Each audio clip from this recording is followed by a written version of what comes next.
While biblical justifications for slavery provided a powerful ideological foundation for the transatlantic slave trade and the institution of slavery, they were not without challenge. As early as the 17th century, opposition to slavery began to emerge, not only among enslaved people themselves, but also among religious thinkers, moral philosophers, and social reformers who were appalled by the cruelty and injustice of the system.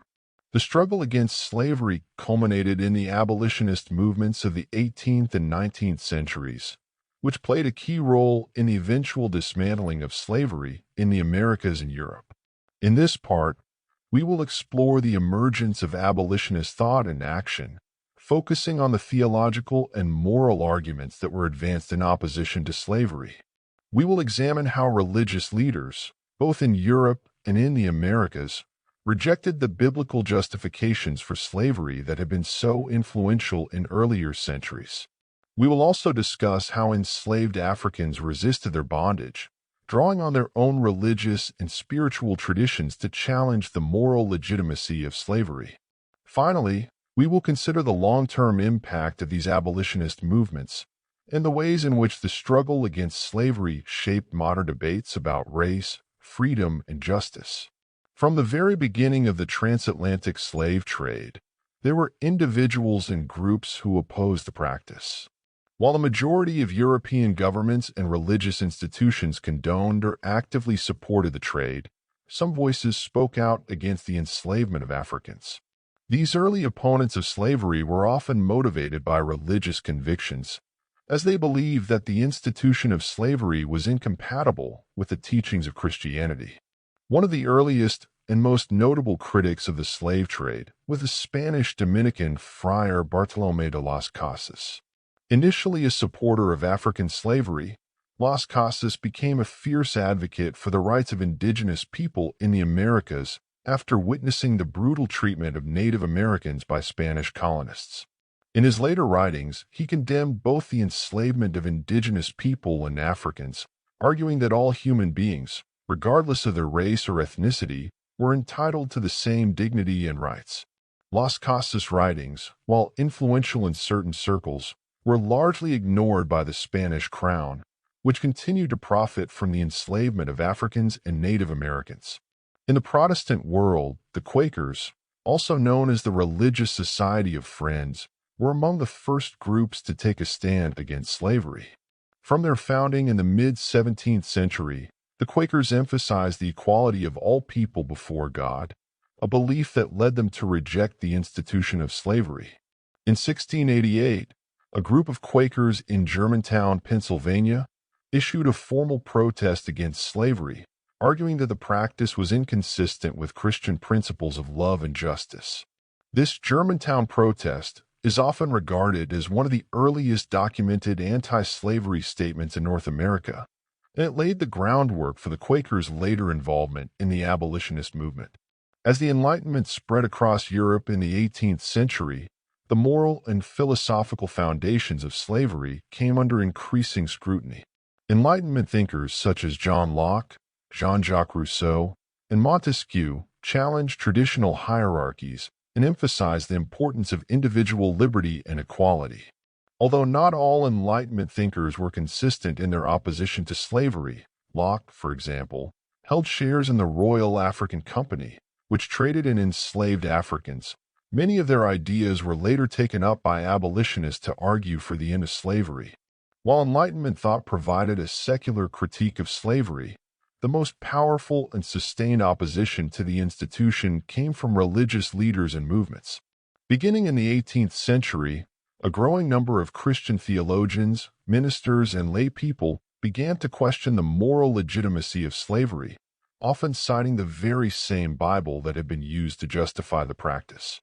This shift in religious thinking marked a turning point in the history of the abolitionist movement, as it provided a theological foundation for the rejection of slavery. One of the central figures in the religious opposition to slavery was John Wesley, the founder of Methodism. Wesley was deeply influenced by the evangelical revival that swept across Britain in the 18th century, and he became an outspoken critic of the slave trade and slavery. In his 1774 pamphlet Thoughts Upon Slavery, Wesley condemned the practice in no uncertain terms, describing the slave trade as the sum of all villainies. He argued that slavery was a direct violation of the principles of Christianity, which taught that all human beings were created in the image of God and were entitled to the same rights and dignity.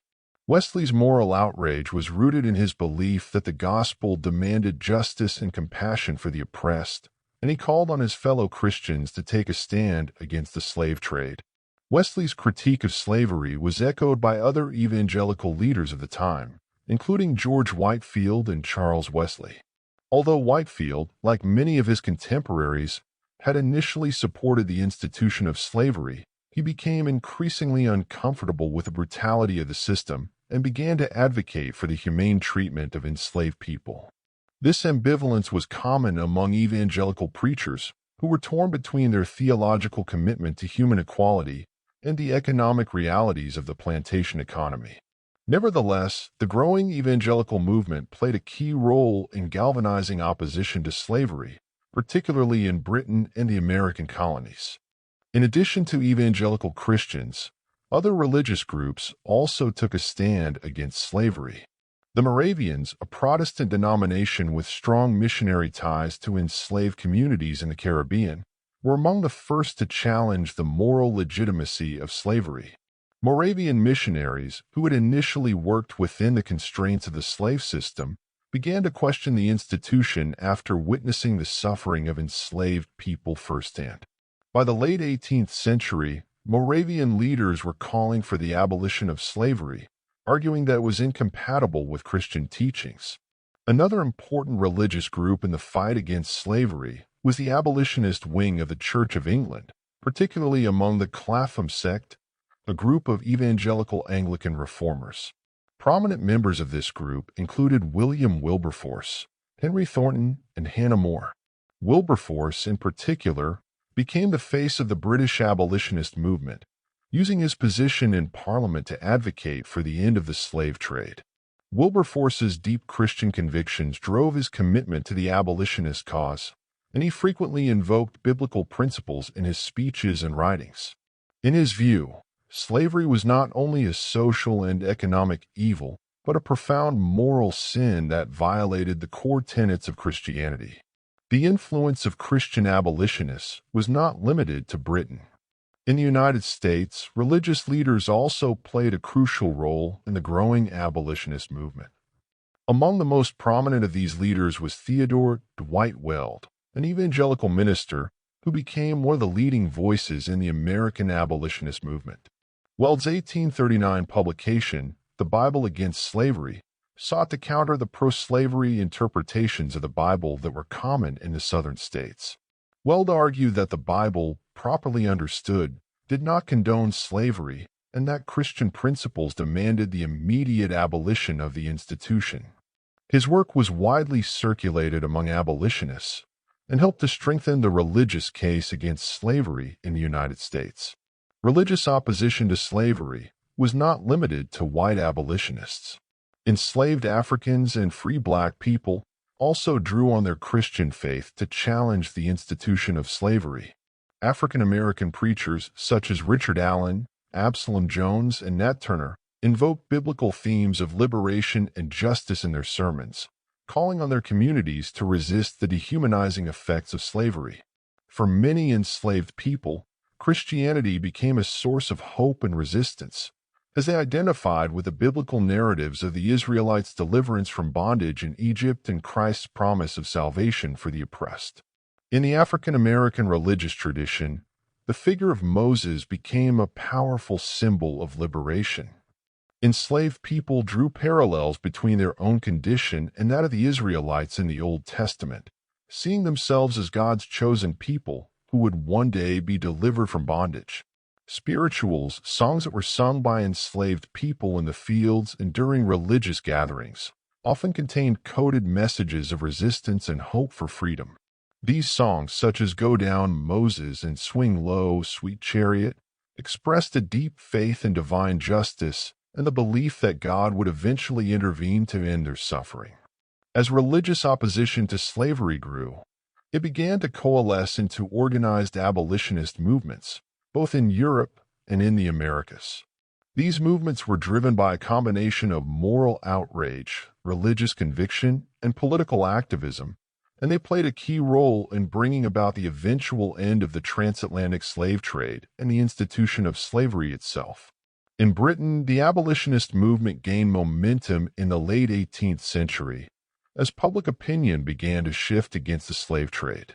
William Wilberforce and other members of the Clapham sect worked tirelessly to raise awareness about the horrors of the slave trade, organizing petitions, publishing pamphlets, and lobbying Parliament for legislative action. Their efforts culminated in the passage of the Slave Trade Act of 1807, which outlawed the British involvement in the transatlantic slave trade.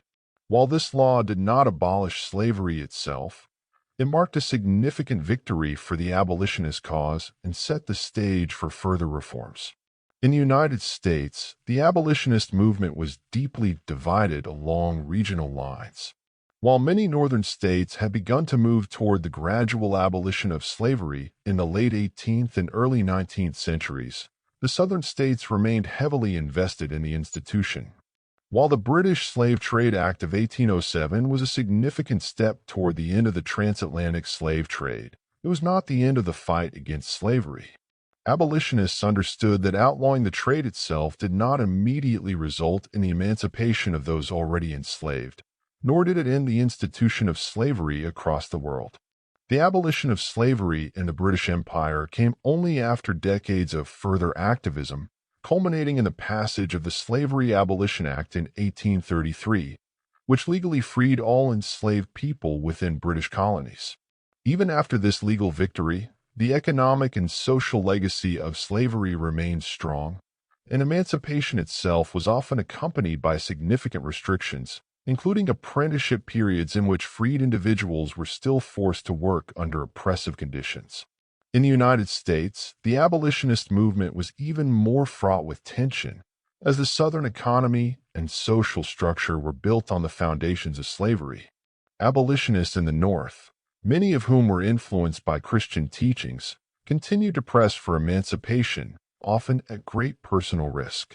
Figures such as William Lloyd Garrison, editor of the Liberator, Frederick Douglass, a formerly enslaved man, who became one of the most eloquent voices for freedom, and Harriet Tubman, who led countless enslaved people to freedom through the Underground Railroad, were emblematic of the unrelenting opposition to slavery.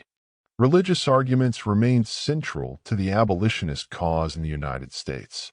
Garrison, Douglass, and others frequently invoked Christian principles of justice, equality, and human dignity, pointing out the hypocrisy of those who claimed to be Christian while simultaneously supporting slavery. These abolitionists reinterpreted biblical narratives, particularly the Exodus story, to inspire resistance and hope among enslaved people and their allies. The idea that all humans were created in the image of God was a cornerstone of abolitionist rhetoric, which emphasized the moral responsibility to fight for the liberation of the oppressed. Despite the growing strength of the abolitionist movement, the South clung fiercely to slavery, with its defenders continuing to use biblical justifications to bolster their cause. Tensions between pro-slavery and anti-slavery forces eventually reached a breaking point in the mid-19th century, leading to the American Civil War, 1861 to 1865. The war was fought over multiple issues, but the future of slavery was undoubtedly at the heart of the conflict. Southern leaders framed the war as a fight to preserve their way of life, including the institution of slavery, while Northern abolitionists and reformers viewed the conflict as a moral crusade against the evils of human bondage. The end of the Civil War brought about the legal abolition of slavery in the United States, as the Emancipation Proclamation of 1863, followed by the passage of the 13th Amendment in 1865, officially outlawed slavery throughout the nation. However, the abolition of slavery did not immediately result in full equality for African Americans. The period of Reconstruction that followed the war was marked by significant challenges, including violent backlash from Southern whites and the implementation of laws designed to maintain racial segregation and economic inequality. While slavery as a legal institution had been dismantled, its legacy continued to shape American society. Many of the same biblical arguments that had been used to justify slavery were now repurposed to defend racial segregation, disenfranchisement, and discrimination. The idea of African Americans as inherently inferior, grounded in both pseudo-scientific racism and distorted interpretations of biblical texts like the Curse of Ham, persisted well into the 20th century. The abolition of slavery marked a major moral and legal victory, but its effects have been long-lasting and deeply complex.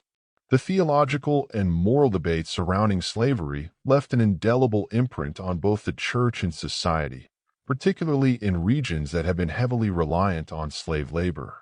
The use of biblical justifications for slavery created a legacy of racial and social hierarchies that continued to influence race relations and social policies long after slavery's formal end. In the post-slavery era, many Christian denominations in both Europe and the United States began to confront their complicity in the perpetuation of slavery. Some denominations, such as the Southern Baptist Convention, were founded explicitly in defense of slavery, and they were forced to grapple with the theological and moral contradictions of their past. In the 20th and 21st centuries, many Christian groups have issued formal apologies for their role in supporting slavery and have sought to reconcile with the descendants of enslaved people. However, the impact of these efforts has been mixed, as the deeper legacy of racial inequality has proven difficult to fully eradicate. The racial hierarchies that were constructed during the era of slavery have continued to manifest in various forms of systemic racism. The Jim Crow laws in the United States, which enforced racial segregation and disenfranchised African Americans for nearly a century after the Civil War, were rooted in the same ideologies that had once been used to justify slavery. Religious and racial justifications for inequality persisted, with many Christian churches in the South remaining segregated well into the mid-20th century. The civil rights movement of the 1950s and 1960s, led by figures such as Martin Luther King Jr., drew heavily on Christian theology and biblical themes to challenge the legacy of slavery and demand racial justice. King, a Baptist minister, frequently invoked the Bible in his speeches and writings, framing the struggle for civil rights as a continuation of the fight for freedom and justice that had begun with the abolitionist movement. The movement sought to dismantle the legal and social structures that had perpetuated racial inequality since the end of slavery, and it succeeded in achieving significant legal victories, such as the Civil Rights Act of 1964 and the Voting Rights Act of 1965. Despite these advances, the legacy of slavery continues to shape contemporary debates about race, justice, and equality. In recent years, movements such as Black Lives Matter have highlighted the ongoing impact of systemic racism, drawing attention to issues such as police violence, mass incarceration, and economic disparities that disproportionately affect African Americans. These movements have often invoked the same moral and theological arguments that were central to the abolitionist struggle, calling for a society that fully realizes the Christian principles of equality, justice, and human dignity. The theological legacy of slavery also remains a point of reflection and critique within Christian communities. While most Christian denominations have repudiated the use of the Bible to justify slavery, there is ongoing debate about how best to address the historical complicity of religious institutions in supporting racial inequality. Some churches have taken steps toward racial reconciliation, including offering reparations or creating programs aimed at addressing the economic and social disparities caused by slavery. However, the deep divisions created by centuries of theological and racial justification for slavery remain a significant challenge. The transatlantic slave trade and the institution of slavery were among the most morally and socially significant events in the history of the Western world. The trade reshaped the economies, cultures, and populations of Europe, Africa, and the Americas, creating a system of racial inequality that continues to reverberate to this day. Central to the justification and perpetuation of this system was the use of biblical texts, which were interpreted and reinterpreted over centuries to legitimize the enslavement of Africans. Yet, the same Bible that was used to defend slavery also became a powerful tool in the hands of abolitionists, both black and white, who challenged the moral and theological foundations of the slave system. The struggle over the interpretation of Scripture was not just a theological debate, but a matter of life and death for millions of people. It shaped the trajectory of the abolitionist movements and laid the groundwork for future struggles for racial equality. While slavery has long been abolished in legal terms, the legacy of biblical justifications for slavery continues to influence contemporary discussions of race and justice. The work of confronting this legacy is far from over.